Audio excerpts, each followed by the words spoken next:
We got breaking news, Vikings fans, as the Minnesota Vikings are signing free agent cornerback Duke Shelley as he makes his return to our Minnesota Vikings in NFL free agency. Super pumped up about this move, and we'll be diving into everything you need to know around Duke here in a second. But before we dive into that, guys, this is why you hit that subscribe button. Anytime we get any type of breaking news around your Minnesota Vikings, we will have a video for you guys ASAP. So hit that subscribe button and turn on that notification bell because I will be posting a video here in about 30-40 minutes or so breaking down the Christian Darrisaw extension as he becomes one of the highest paid left tackles in NFL history. And then also on the second half of today's show, I'm going to be explaining to you guys why I believe the Vikings defense will be not top 15. It won't be top 10, but why it will be a top 5 unit in the entire National Football League. But let's start off with the breaking news here as Duke Shelley, King Shelley,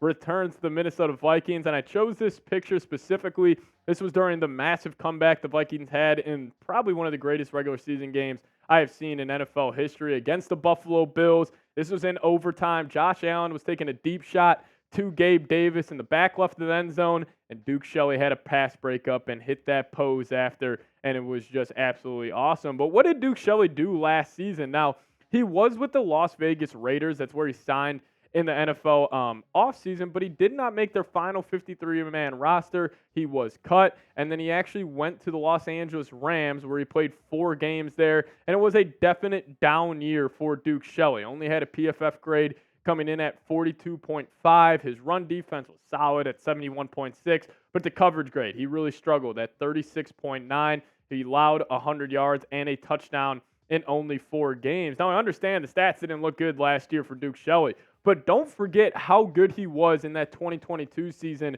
for the Minnesota Vikings as a spot starter. Remember, this was not a guy who was even on the team when the season began. He joined the team after being cut by the Chicago Bears, came in because the Vikings had all types of injuries to that secondary, and he absolutely balled out in 11 games for the Vikings that season. He had a PFF grade of 81.5. His run defense was also at 54.8, but the coverage grade, man, one of the top-rated corners in that category in the National Football League that season at 84.9, and he only allowed 249 yards and 0 touchdowns allowed. Now, I do want to make this point. Duke Shelley has slot cornerback experience. Actually, the year he was with the Chicago Bears, he logged over 300 snaps at that slot corner position. So even though he was mainly an outside guy with the Minnesota Vikings in 2022, he has that versatility. He has that experience of playing both inside and outside on that defense, and I think he's going to be a much-needed addition to this cornerback room. You know, you got top dog right now, Byron Murphy, who, you know, I'm a fan of. I don't love Byron as a true lockdown cornerback 1. I would prefer him more as a CB2. But, hey, you got Shaq Griffin, a Caleb Evans, Mekhi Blackman, and now Duke Shelley in that rotation. You have a bunch of, you know, CC plus style of corners in that group. And now this makes this, you know, battle to make the 53-man roster for a guy like Andrew Booth that much more challenging, or even a UDFA from this past draft, Dwight McGlothern, who's looked great during minicamp in the OTA period. It's going to be more challenging for him to make the roster. So the number one player I was thinking about when this signing was made was Andrew Booth, as I think it is now more likely than not that he will be cut before the season begins. But listen, guys, this was a much-needed signing for the Minnesota Vikings. You know, obviously after the tragic news around Kyrie Jackson, I anticipated the Vikings were going to make a move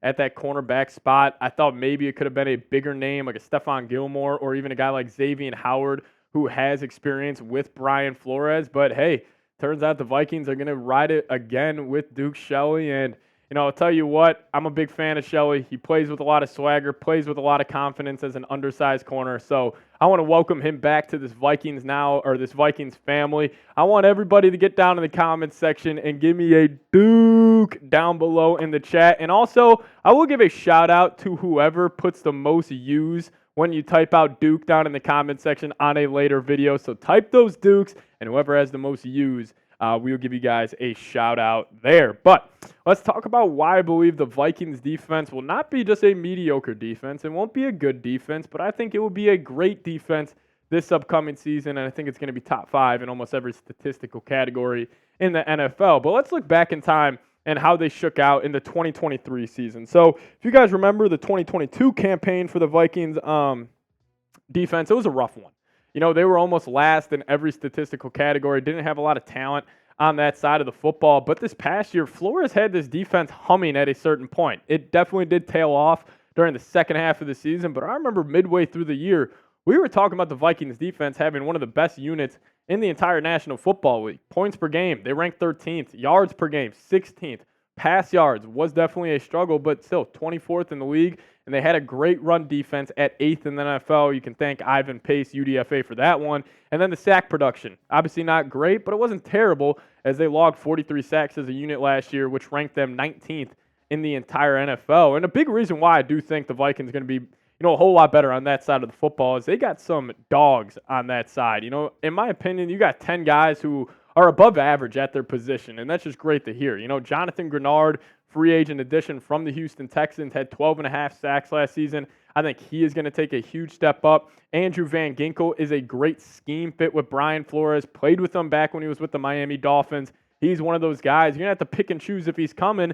And even the other edge rusher, Dallas Turner, a big reason why I love that draft pick is because he's a versatile edge rusher as well. You really don't know if he's going to, blitz the quarterback, drop back in the coverage, man up with the linebacker. He can really do it all at that wide edge position. And then, you added a great linebacker next to Ivan Pace, Blake Cashman. I'm very excited to watch him play. Then you got the three-headed trio at the safety spot where the Vikings ran 3 safeties on the field 94% of snaps last season. And we're also getting reports that Josh Metellus is going to be working more with the linebackers this upcoming season. He's putting on more weight to his frame. So you got him, Cam Bynum, Harrison Smith, who actually just came in 93rd overall in the latest rankings according to the top 100 players according to NFL.com. But then again, you got Byron Murphy, Harrison Phillips, and then obviously, the king as well in Ivan Pace Jr. And, the reason why I think this defense is going to be so good also is defensive coordinator Brian Flores. And I think he's one of the most underrated coordinators in the entire NFL. And,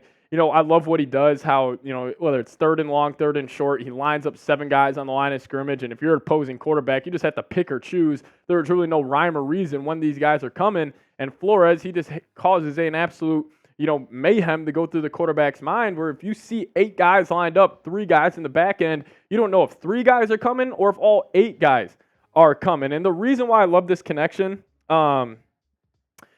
between Kwesi and, his coaching staff is because if you looked at the free agent additions that the Vikings have made this offseason, like Jonathan Grenard, great scheme fit. Andrew Van Ginkel, another great scheme fit. And then also who they drafted, Dallas Turner. They took the most versatile edge rusher in this draft. They didn't go like a Jared Verse or a Latu who went to the Colts. Like, they went with the best scheme fit for Brian Flores. So I think that is so key when we're talking about these teams building, Super Bowl contenders. You don't want to have a disconnect between the front office and the coaching staff. Clearly, Brian Flores went to Kwesi and said, hey, here are a couple guys I really want. Here are a couple guys that I think could excel in my system. So I think that's huge for the Minnesota Vikings. But hey, if you guys made it to the end of today's video, give me a skull down below in the comments section. This will be our real one roll call for today's show. And if you guys do so, I'll show you guys some extra love down there. So give me a skull, make it look like US Bank Stadium on game day, and I'll really, really appreciate that. And also, if you guys want to give me a follow on Twitter, that's the handle right there, @PatSieps. If you guys do so, I'll give you guys a follow back. So make sure you guys do hit that subscribe button, turn on those notifications, because we got a video breaking down the Christian Darrisaw extension coming to you guys here in a second. But as always, Skol Vikes.